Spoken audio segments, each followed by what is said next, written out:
O vídeo de hoje foi uma sugestão do nosso amigo Gaara. Assista até o final, tá massa demais. Para você, um banheiro público é só um lugar de passagem, um espaço neutro? A verdade é que, por trás da porta fechada de um banheiro, existe um lugar que, por sua natureza, exige respeito e, acima de tudo, segurança. É um espaço público, mas onde se espera um mínimo de privacidade. E se eu te dissesse que esses espaços se tornaram palco de uma normalização perigosa? O que alguns tentam justificar como liberdade ou empoderamento, na verdade, é um crime, um atentado ao pudor. É uma quebra do contrato social, uma violação da segurança de terceiros em um lugar onde a gente menos espera. E é sobre essa triste realidade que a gente precisa falar, sobre o perigo que se esconde em lugares que deveriam ser seguros. A primeira grande mentira que precisamos desmascarar é a de que atos sexuais em banheiros públicos são uma forma de liberdade ou empoderamento. O discurso de "o corpo é meu, faço o que quiser" é perigoso porque ignora a presença de outras pessoas e a natureza do espaço. Segundo a guarda, a dupla estava mantendo relações sexuais no local. Olha só. Por volta das 10h48 da manhã, nós fomos solicitados pelo zelador do banheiro público interior do Parque Zé Afonso Junqueira, onde, segundo o mesmo, viu quando dois indivíduos estavam dentro do interior do banheiro, ali praticando ato sexual. Sendo assim, ele foi advertir os dois indivíduos. Os mesmos passaram a ameaçar.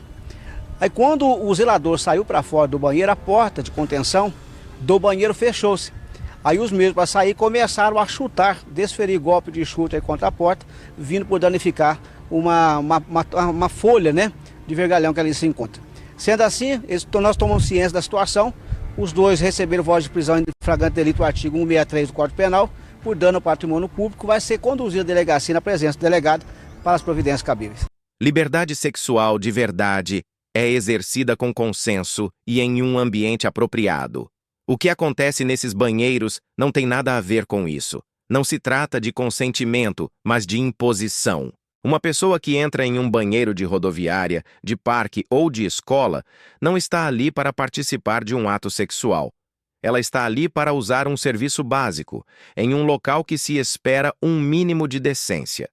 Aquele que comete o ato está, na verdade, impondo seu comportamento sobre a outra pessoa, invadindo um espaço que, apesar de público, tem a expectativa de privacidade. O que eles chamam de liberdade é, na verdade, uma forma de agressão e desrespeito disfarçada. É um ato que desconsidera completamente a dignidade, o conforto e a segurança dos outros. Essa imposição de um comportamento sexual em um ambiente onde não se espera isso, por si só, é uma violação. A pessoa que se depara com a cena é uma vítima, e o trauma que ela pode sofrer é real. Essa atitude também banaliza a vulgaridade e a quebra de tabus.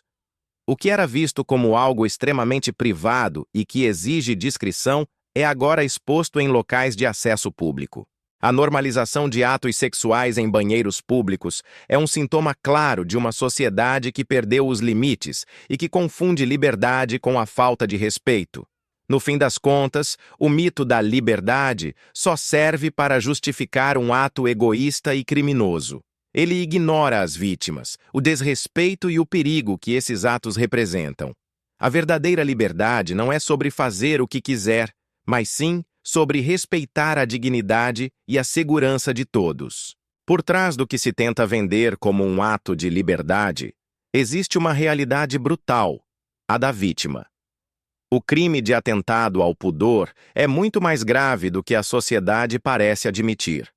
A gente se acostumou a ignorar a dor de quem é pego de surpresa, invadido em seu espaço de privacidade e forçado a presenciar algo que não queria.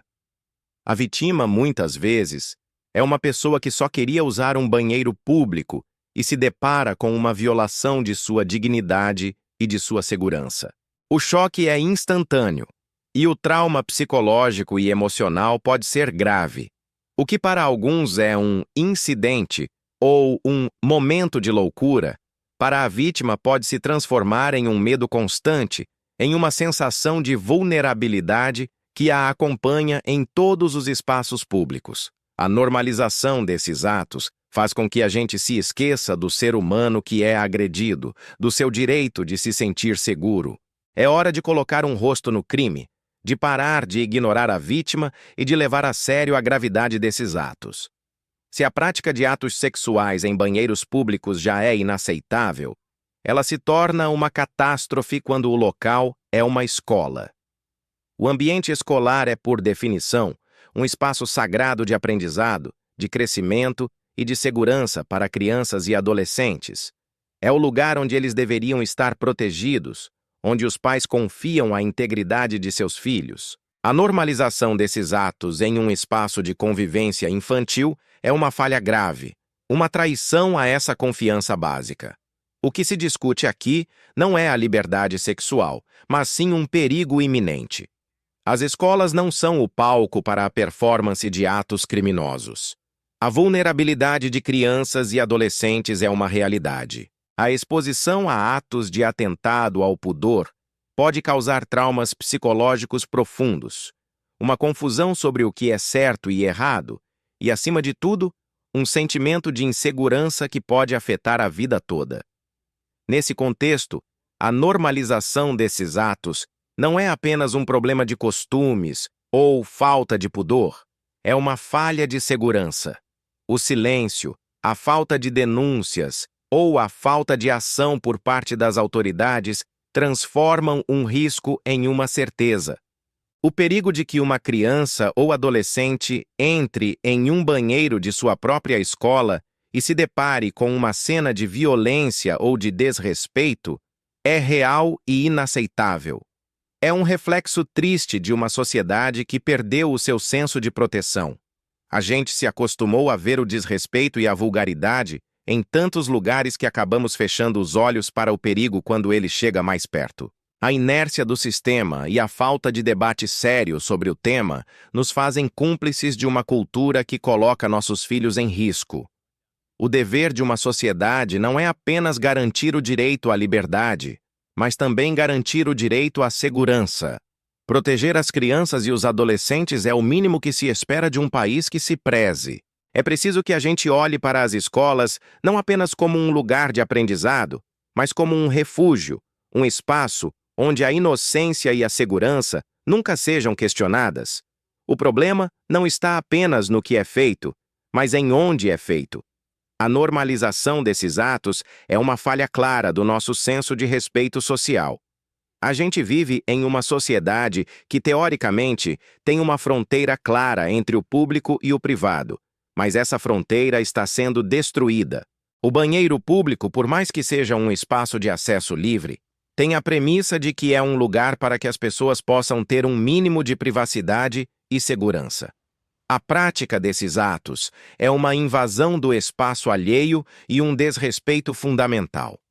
A gente se acostumou a ver a privacidade sendo violada em nome da liberdade, e o resultado é que estamos perdendo a noção de decência. Quando você entra em um banheiro e é pego de surpresa por um ato que deveria ser privado, a dignidade não é só da pessoa que presenciou a cena, mas de todos nós. É um sinal de que estamos perdendo nossa capacidade de nos importar com os outros. A falta de respeito social que a gente acabou de discutir não acontece no vácuo. Ela é alimentada por um sistema que fecha os olhos para o problema, a omissão das autoridades e a impunidade. O que acontece nos banheiros públicos é, na maioria das vezes, ignorado. Não existe fiscalização, não há denúncias que são levadas a sério e, muitas vezes, as próprias autoridades agem como se não fosse um problema grave, o que encoraja quem comete esses crimes. O que se ouve nos corredores e nas conversas é que isso não é um crime grave e que não vale a pena ir atrás. Essa visão é perigosa porque ela banaliza o atentado ao pudor e trivializa o sofrimento das vítimas. A mensagem que passa para a sociedade é que esses atos são aceitáveis, que não terão consequências. É um sinal de que a lei só funciona para alguns e que o bom senso não se aplica a todos. A falta de resposta das autoridades cria um ciclo de normalização. Quando a sociedade percebe que não há punição, a prática desses atos se torna cada vez mais comum. O que era um comportamento marginalizado se torna algo que pode ser feito sem medo. A ausência do Estado nesse espaço público é um convite para que o crime se instale e que o respeito seja jogado no lixo. É um problema que começa pequeno, mas que cresce. A falta de punição para um ato de atentado ao pudor em um banheiro de rodoviária é a mesma falta de fiscalização que permite que esses crimes aconteçam em escolas e parques. A impunidade é um motor que alimenta o desrespeito e o perigo. E a gente, como sociedade, se torna cúmplice quando não exige uma resposta séria e uma ação efetiva. A gente não pode aceitar que a segurança seja algo opcional em um banheiro público. E a gente não pode aceitar que um crime seja considerado não grave por quem tem o dever de nos proteger. O silêncio das autoridades é um sinal de que algo está muito errado e que a gente precisa exigir uma mudança. A impunidade é o maior inimigo da decência e do respeito. A gente chegou até aqui e a verdade é inegável. O que estamos vendo em banheiros públicos, em escolas e em parques não é um problema de costumes, não é uma questão de liberdade ou empoderamento. É a normalização de um crime. É o resultado de uma sociedade que fechou os olhos para a vítima invisível, que ignorou o perigo nas escolas e que permitiu que a impunidade se tornasse a lei. O silêncio sobre esse tema é a maior forma de cumplicidade. Quando a gente não fala sobre o problema, quando a gente não denuncia, a gente se torna parte dele. A gente permite que o perigo continue, que o trauma se espalhe e que a segurança seja apenas um detalhe sem importância. É hora de quebrar o silêncio e de exigir uma resposta. A gente precisa entender que o problema não vai se resolver sozinho e que se a gente não fizer nada, ele vai continuar crescendo.